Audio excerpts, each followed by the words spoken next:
Until last year, I served as the product manager of the software of the product we make. So our product consists of a hardware device and a software which helps people focus. So basically, the hardware device is like an egg timer, and the software, you control the software with it, and the software then blocks distractions, and it times how long you want to work on one task, so it helps avoid multitasking. And so my partner, my co-founder Russell, my business partner, he was responsible for the hardware, which obviously has turned out really nice and beautiful, and I was responsible for the software part. And now I think I have a lot of good ideas when it comes to productivity and focus and that kind of stuff. But I'm pretty erratic, so I'll have a lot of, when it comes to this, like I'll have a lot of ideas all the time.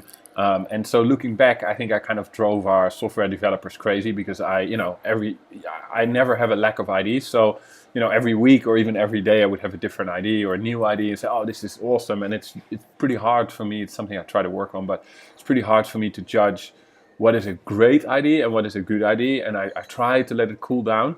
But if I have a good idea, and at that moment I think it's the best idea ever. So there's been too many times last year where I've frantically called up our software developers and like, oh, we have to do this now, and then there's another thing added, and because of that, I think the software has become quite complicated.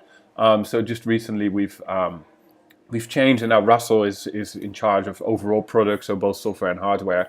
And then Dustin, who's our quality control manager, product test manager, they both now are deciding what are the priorities and the roadmap for the software.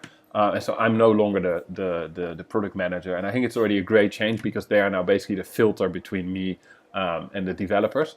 So even though it's always for me, it's actually not that hard to give up some control. For other CEOs or bosses it might be, but I don't mind at all. And we can already see this works great. So they are now the filter between me and the developers. So I can spam them with ideas, and then they will be like, yeah, that's a good idea, but maybe not now because there's already a lot to do. So maybe let's do that later. So there's been a great move, and it proves again that you need to find people who complement you and who are better at you than you yourself are, and that's what makes a great team. So that seems to be working out well, and really happy with that so far, that I'm not the product manager anymore for the software.